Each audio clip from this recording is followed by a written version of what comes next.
Today, I'm going to share with you everything you need to know about the Fujifilm x100vi. And I mean literally everything. We'll talk about specs and features, how the 6 works for different types of photography, settings and workflow, and even customization and accessories. And of course, I'll share with you the many things I've learned from using this camera for nearly 2 years. By the way, if you want to learn all about improving your photography, shoot more and stress less, you can do so in Photography Systems. Check it out when you're done watching this.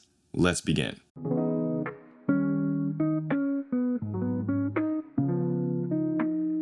An introduction to the x100vi. Let's start with an introduction. What do you need to know about this camera? The Fujifilm x100vi is a premium compact point and shoot. Like many other Fujifilm cameras, it has manual dials and controls. This is reminiscent of the film era, where cameras didn't have digital touchscreens and buttons to change the settings. Yet at the same time, everything about the x100 and other Fujis are modern: SD cards, LCD screens, etc. It's a balanced blend of film and digital, choosing to prioritize the user experience while being convenient for a modern workflow. Fujifilm isn't the only camera company to use manual dials, but I found I like theirs the best. Shutter and ISO on the x100vi are combined into one, making it easy to adjust. Aperture is on the lens, as it should be, and there's no overdoing it. This camera has all the functionality and customization of buttons, while still keeping a minimal design and saving space. Now, what makes this camera unique from other compact point and shoots are 3 things: the fixed lens, the hybrid viewfinder, and the leaf shutter.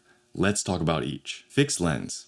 Many other compact cameras like the Sony RX100 have variable zoom lenses, not fixed lenses. This makes them more versatile than the X100 series, but it comes with a whole different philosophy. For example, one of my very first cameras was a Sony RX100 Mark III. I had it before I bought my first Fujifilm, but rarely ever used the zoom. I was a beginner back then, so I didn't even know it had a true zoom, which didn't lower image quality like your phone would. But I got along with the camera just fine, which meant a fixed lens camera would probably suit my photography. Now the X100vi technically has a digital zoom crop feature, but we'll talk about that in a little bit. There are some cameras like the Leica Q series, the Ricoh GR series, and the Sony RX1R series, which also have fixed lenses. Whether you prefer those is up to you, but focal length matters in that decision. The x100vi has a 35mm equivalent focal length. If you don't understand fields of views, just know that it's wider than your average nifty 50 and tighter than your average smartphone camera. This is a very natural field of view, closely resembling the human eye. It's great at capturing everything from everyday to street to travel photography. For some, it might be too wide or too tight, but focal lengths are a preference, and you can learn more about them in many of my other videos. I'll also show you a bunch of examples of how this view looks in different genres of photography in a little bit. Just for now, note that what makes the 6 different from other point and shoots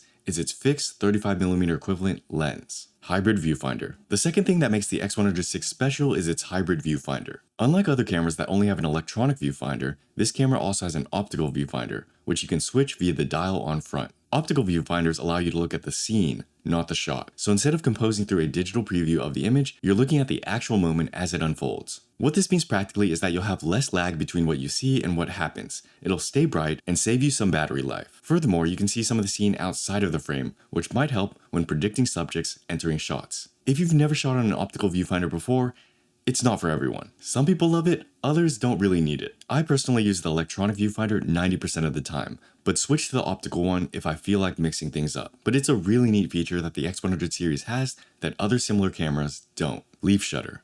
The final thing that makes this camera unique is its leaf shutter. Leaf shutters are camera shutters built inside the lens, and they work differently than common focal plane shutters. Without getting technical, what you need to know is that they're extremely quiet, they eliminate rolling shutter distortion, and they can sync to higher flash speeds. The quietness makes it better for things like street or documentary photography. Eliminating roller shutter distortion means you can take pictures of fast-moving objects and not get jello or weird warping. And syncing to higher flash speeds means you can shoot flash with a higher shutter speed during the daytime if you're into that. Because the shutter is inside the lens, it's more common to see leaf shutters in fixed lens cameras like the X100 or the Ricoh GR series. So that was an introduction to the x100vi and what makes it unique and different from other cameras. Now, let's talk about some of the impressive modern features this camera has.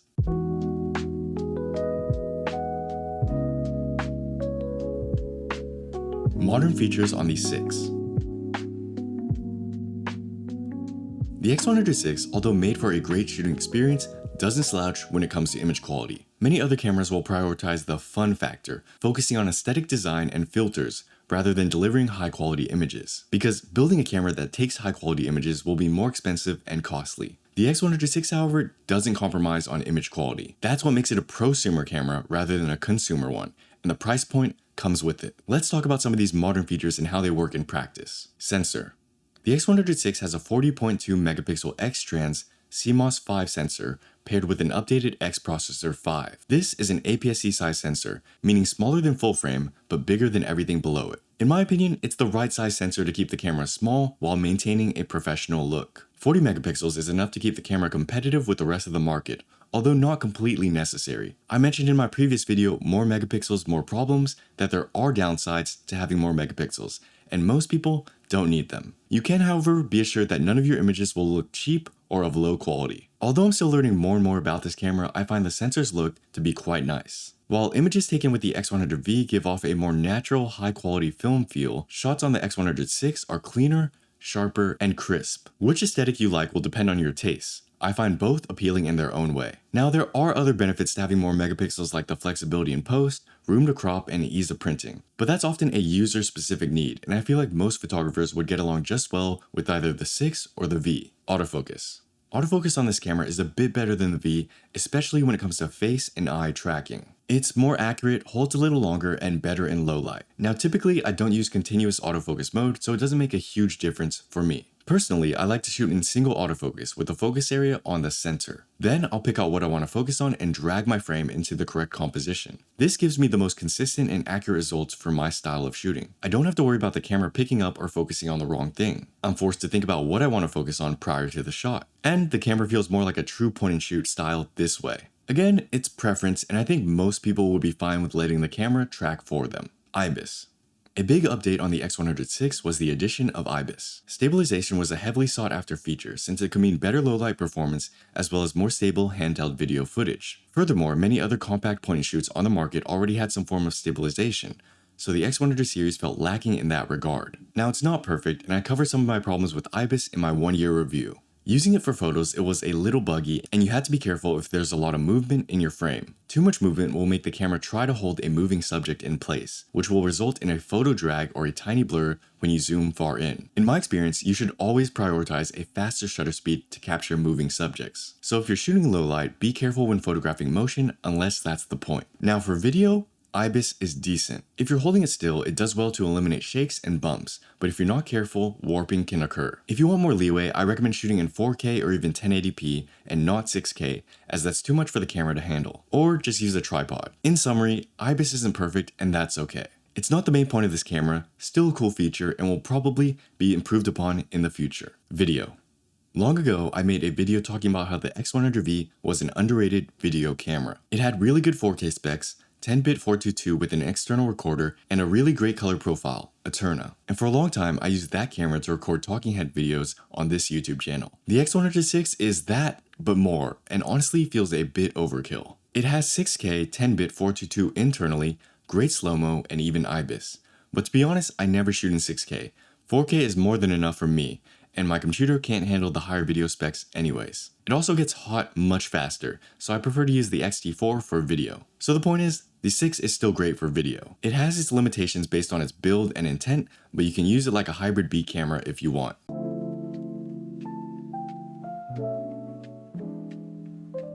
Real-world photography with the X100VI.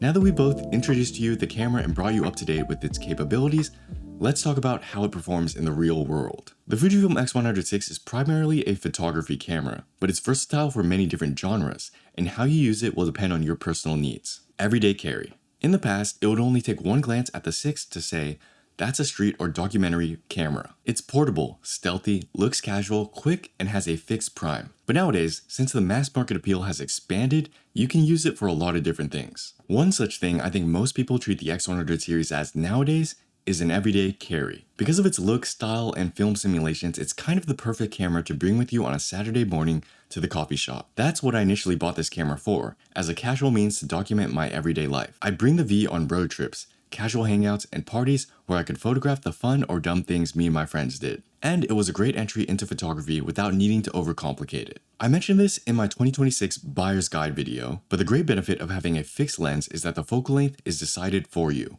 A lot of beginners get confused about which focal length is best for them, and it takes a lot of trial and error to figure that stuff out. But a big reason the X100 has gotten popular with casual photographers is because they can pick up the camera and get pretty decent shots without having to know too much about photography. In fact, I've handed both the 6 and the V off to many different people who've had no experience with photography, put the settings on auto, and they took some great images with it. Now, if you're trying to actually learn photography, understanding the different focal lengths through a zoom lens is preferred, but not everyone needs that. So if you want something casual to bring around on your day-to-day and document or take pictures of your life, the X100 is perfect for that. It gets high-quality images, looks good, and is still the camera I get the most compliments on.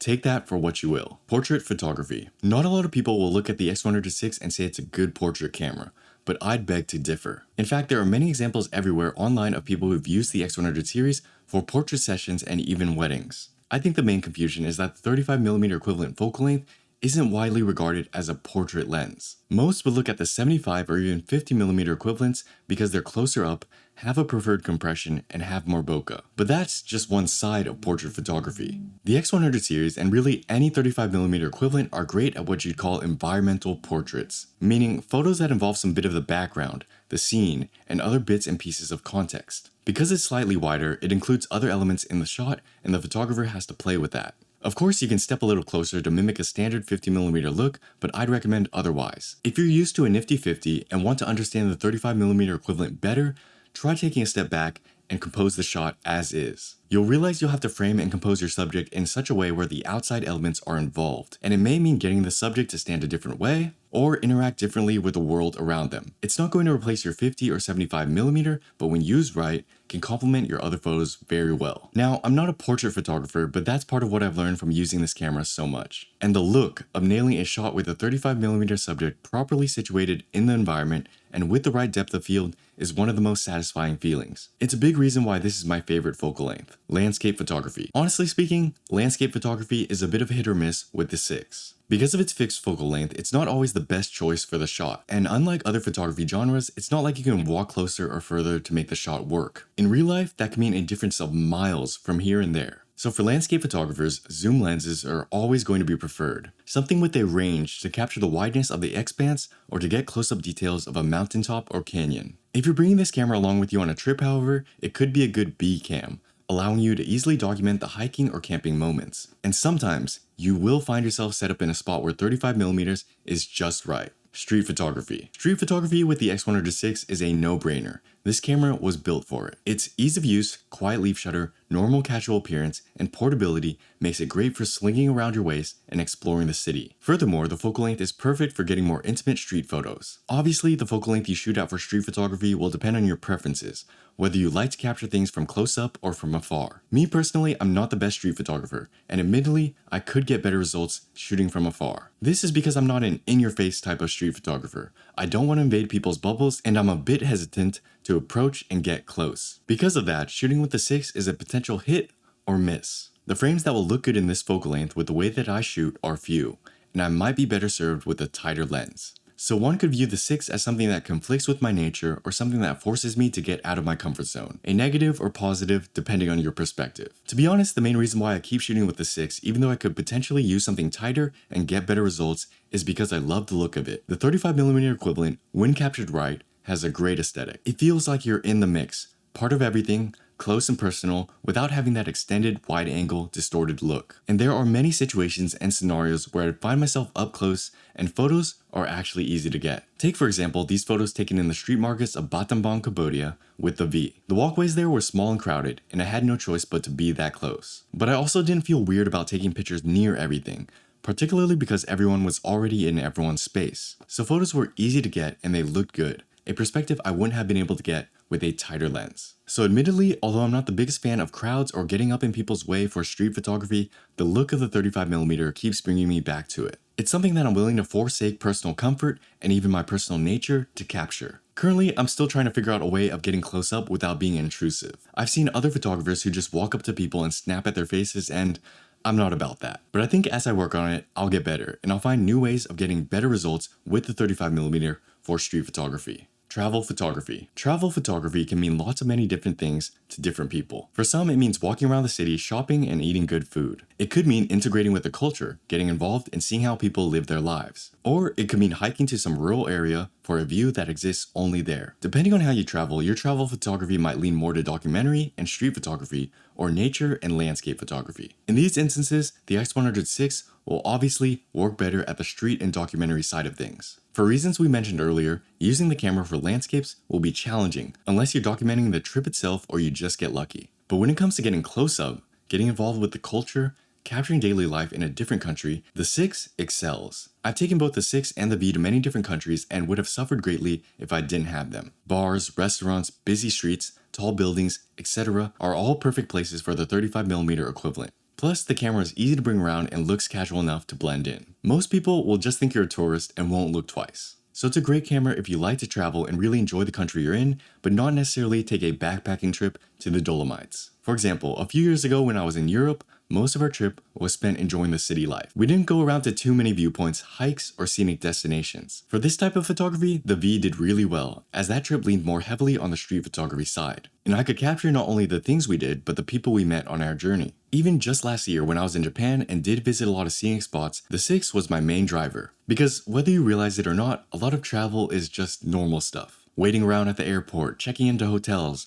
walking back and forth trying to find something to eat. There's a lot more to travel than just the destination. And lugging around the X-T4 with the 18-55 every single day would have been a pain in the ass. Instead, slinging around the 6 on my waist meant I could do other things like hunt for food and shop while taking pictures along the way. It's a perfect option for those wanting to do normal stuff but can't resist taking a photo when they see something photographable. Cameras like the 6 suit that type of travel, while bigger bodies and lenses you can save for bigger adventures. Nighttime photography. The 6 is a solid low-light, nighttime photography camera. It's got an f2 lens, a built-in flash, high ISO range, and even ibis to balance exposure out. Personally, I've had mixed results with ibis, so I tend not to use it for low-light photography. Rather, I've learned that simply seeking out light sources can make a big difference with how your low-light photos appear. AKA, if you're taking photos of something completely dark or without light, you're gonna have problems regardless of how good your ISO range is. But if you simply take your time seeking out a light source, the f2 aperture along with an appropriate ISO will get you good results even without flash or ibis. I personally max out my ISO at 6400. This was a habit I brought over from the V since using an ISO higher than that would usually be too noisy. I'm sure the 6 could run a higher ISO with no problems,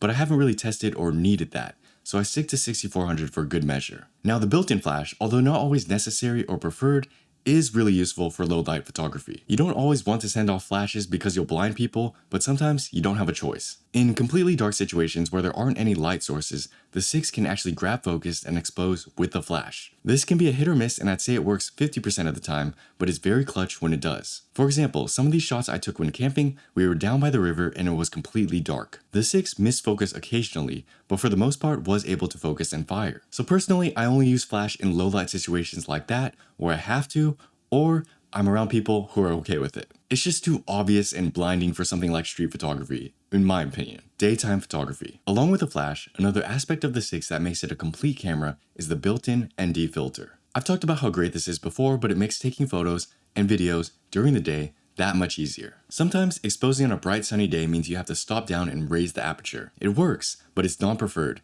especially if you like the look from shooting wide open. With the 6, I tend to always keep the lens wide open and will use the ND filter to darken the image. All it takes is a quick button press, raising the ISO if it's too dark, and I'm on my way. And although you could technically buy an ND filter and place it in front of the lens, having it built in for both photo and video makes it so much more convenient. Rainy photography. You probably know this, but both the 6 and the V are weather sealed with a UV filter. Some people don't like putting UV filters in front of their lenses, but I think it's a worthy trade-off. I've taken this camera many times out in the rain and never have to worry about it because it's weather sealed. Now, obviously, I don't just let it get soaked. I try to keep it out of water if I can, especially since water on the UV filter can blur the image or make it harder to focus. But for the most part, I don't worry about whether it's wet or not. So in combination with the low light nighttime capabilities, the daytime capabilities via the ND filter, and weather sealing for rainy days, you can really bring this camera out anywhere. You're not limited by the lighting or the elements, and that's pretty cool. Digital zoom. The final real-world photography thing I want to talk about is the digital zoom. The X100VI, although it has a fixed lens, also has a digital zoom feature, meaning you can rotate the manual focus on this camera and zoom into a 50mm equivalent or a 75mm equivalent. In past versions, I used to think of this as a gimmick, just a feature Fujifilm added to please the people who complained about the fixed focal length, because it's a digital zoom.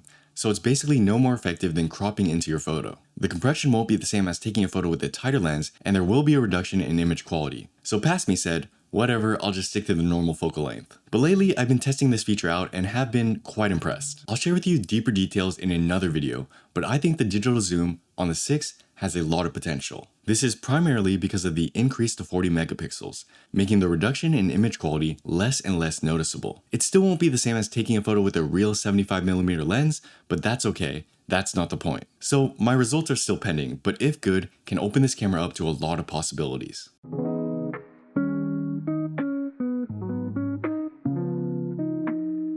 Settings with the X100VI.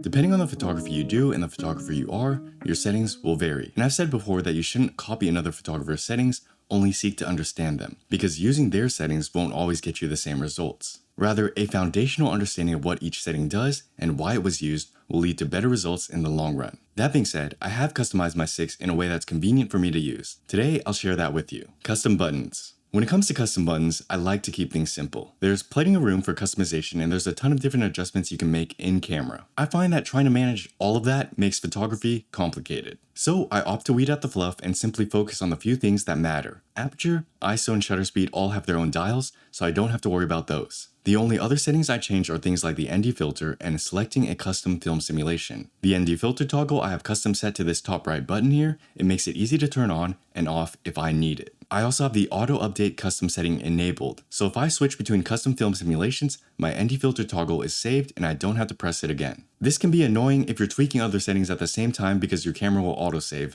but that's okay. By the way, to customize your button layout, just hold the display or back button to open that menu up. To switch between my custom film simulations, I press this front button here. This is the same button as the dial that allows you to switch between viewfinders. This button is a little harder to press than the button I use for the ND filter, so I use it for film simulations since I don't switch simulations as often. Now the touchscreen of this camera does have swipe functionality. Swiping up, down, left, and right can trigger a setting change in the same way that pressing a button would. I used this for a while but stopped because it didn't work well. Often I'd have to swipe multiple times to do it right since the touchscreen isn't that responsive. It would occasionally even think I'm pressing a focus point and take a picture instead. This could work better if I took the screen protector off, but it's fine. I don't bother with the swipe functions and I don't feel limited without them. Fujifilm cameras also have a Q menu button on the side allowing you to customize an entire quick menu. With this quick menu, you can add a bunch of different settings for quick access. I personally left my menu to 8 settings and might even be better off with 4. Too many settings can make it cluttered, hard to change, and I don't even use that many settings to begin with. The main ones I use are toggling the flash and the self timer, and that's pretty much it. Essential settings for everyday shooting. When it comes to settings for everyday photography, this part can be a bit tricky. I've made several videos on how to learn and understand camera settings, so be sure to check those out. We also cover a lot of that in Photography Essentials.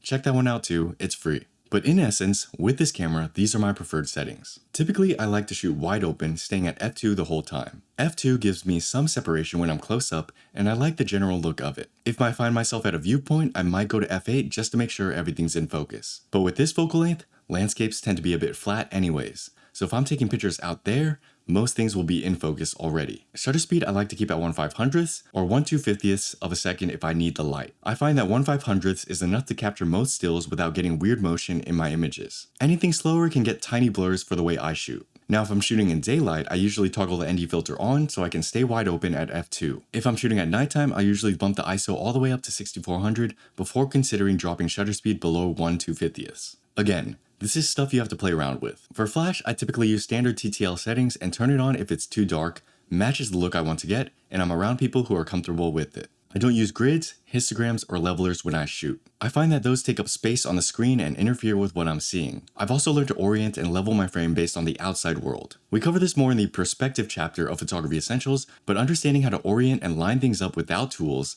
is a skill. The better you get at it, the easier it'll be to get the right shots at the right angles with just a quick snap. So that's how I customize and use my X100VI. It's pretty basic and simple, and I prefer it that way. If you want to custom tailor your camera to your preferences, I've got one single tip. Delete the stuff you don't need. If you find certain settings, buttons, and functions in your menus that you don't use, remove them. A lot of stuff isn't as necessary as we think, and it's worth removing them from our site to optimize for a more streamlined shooting experience with the settings and functions we actually use. Plus, these occasional settings can still be found in the menu for the rare moment you do need it. Try it out, it'll make your photography much simpler. Customization with the 6. When it comes to customization with the 6, you can do all sorts of crazy stuff. You can buy all the grips, the straps, and even skins if you want. Me, I like to keep this simple as well. I've covered all my X100VI accessories in depth in a different article, but here's a short run of my current setup. Right now, I always have a UV filter with an adapter on. That makes it weather sealed and it's not too bulky to take on and off. Plus, if you get a quality one like this B&H one here, you don't have to worry too much about image quality loss. I also have a Cinebloom 10% filter that I'll use occasionally. This is just your typical mist filter, which accentuates halation from light sources.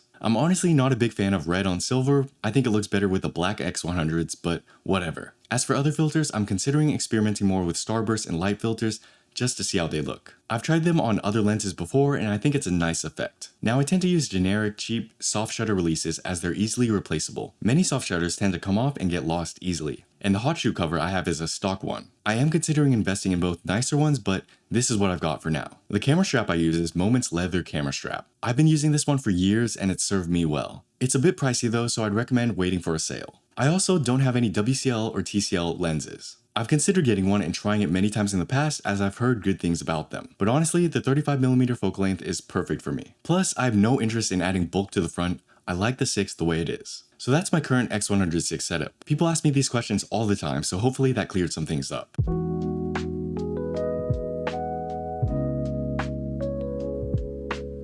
Workflow with the 6. Workflow with any Fujifilm camera is highly personal. Some people use the standard JPEG plus RAW setup, others shoot only JPEG. There are benefits to either and I've experimented with all of them, so I'll share with you what I think. JPEG only. JPEG only shooting leaves the smallest footprint. File sizes are small and you don't have to worry about editing, and you're committed to that style right then and there. Straight out of camera JPEGs with Fujifilm are very good and if learned to use right, can mean great images with no editing. JPEGs are often easier to share, easier to post, and easier to store. It also requires commitment. Committing to a film simulation and its adjustments can add some finality to your photography, making you less lazy. This can make taking photos feel like film since the look you have is the look you get. No room for adjustments and no room for mistakes. I find that JPEG only workflows work best for people who like to shoot film, hate editing, or prefer a mobile workflow. It also serves as a great tool to improve your photography, providing a constraint to make things more intentional. You can obviously always edit your JPEGs, but if you're gonna go that far, you might as well shoot RAW. RAW only.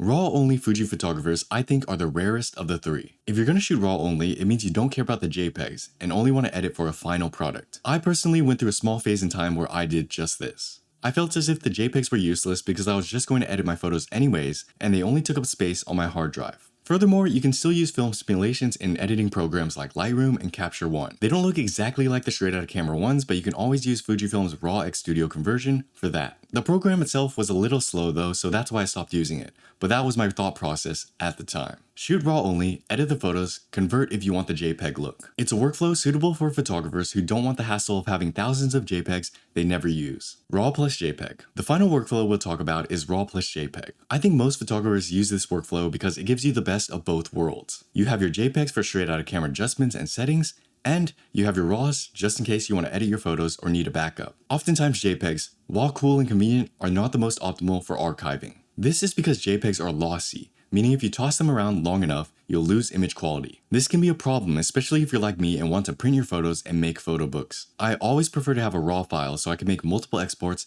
move files around a ton, and just have a safe original file to back up. JPEG only and RAW only workflows, while they have their benefits, also have their downsides. For me, the JPEG only workflow is a problem since it doesn't have that high quality backup like we just mentioned. RAW only workflows are also inconvenient since most Windows Explorers can't preview RAW files and it's difficult to share photos with friends. So although I used to think JPEGs were useless, I realized I needed them to quickly preview and scroll through my photos. I also send the straight out of camera JPEGs to friends and family if I just came back from a trip. Photo editing takes time, so I leave the RAWs just for me. The RAW plus JPEG workflow has one major downside, and that's storage. Because you're shooting in both, you have 2 copies of every photo. That, expanded for thousands and thousands of photos, really does add up. In my opinion, it's worth the trade-off. Final tips for your Fujifilm workflow. As I mentioned earlier, I use a combination of JPEGs and RAWs to process my images. JPEGs allow me to experiment with different looks, recipes, and adjustments. Now, a lot of people look at film simulation recipes as some sort of magic filter to put over your images and make them look like film, but I'd recommend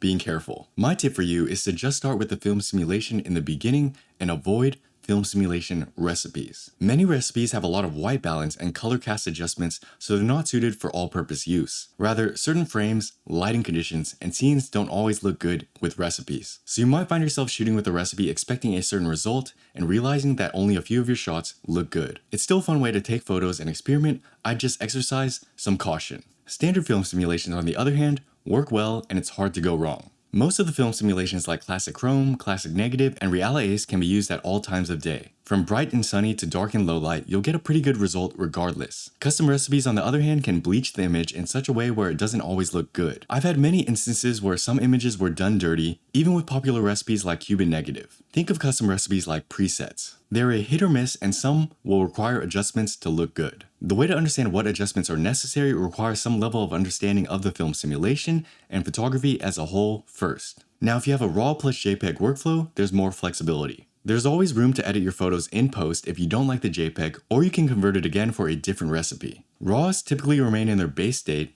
unedited or unfiltered by any custom recipes. I have had problems in the past where certain recipes would bleach the RAW itself, and I'd have to readjust the white balance to get it back to normal, but it's not common. When editing RAWs, you can choose to edit purely from the RAW itself or use film simulations like a preset. The latter is what I tend to do, although I have edited many RAWs from their base state and have gotten good results. The point is, you don't have to use film simulations if you don't want to or you don't like the look. Now keep in mind that film simulations with Capture One or Lightroom won't look exactly like the ones straight out of camera. Fujifilm cameras process JPEGs in a unique way, and I've often tried to match results together unsuccessfully. If you want the same kind of processing, you need to use Fujifilm's RAW X Studio. This doesn't mean that Lightroom and Capture One are bad, they're just not the same. Your best bet is to play around with both and see which ones work for you. Me personally, I tend to be a bit control heavy. I can't help but want a photo to look like its ideal state, and therefore can't leave the post-processing to the camera. Even if I think it looks decent, there have been many times where I've added adjustments to the JPEG itself and made it look better. So for me, I've learned that editing my photos is something I have to do for peace of mind. Maybe this will change later, I don't know, but I'll be damned if I left a good photo not looking like the best version of itself. This also doesn't mean that all my edits are good, quite the contrary. I'm still learning day in and day out, and many of my edits miss the mark, so I fix them later. But that's the benefit of both photo editing and shooting straight out of camera. You can use either format to learn and understand color, tones, white balance, etc. This works for both editing later and shooting straight out of camera, which I like to think of as editing real time. Learning how to make adjustments and think about what a photo needs to be better will level you up. Now, if you want a deeper dive into film simulations specifically, I've made plenty of videos on that. Check them out. But anyways, that's my current process and workflow. And that's just about everything you need to know about the Fujifilm X100VI. If you made it to the end, you're crazy, because I'm exhausted. I hope this was helpful. Share it with a friend if it was. And if you want to learn more about improving your photography, shoot more and stress less, check out Photography Systems. If you need something more basic and foundational, go to Photography Essentials first. It's free. And be sure to check out some of the new prints, zines, and merch we have in the shop. Thanks for watching. I'll see you next time. Happy shooting. Peace.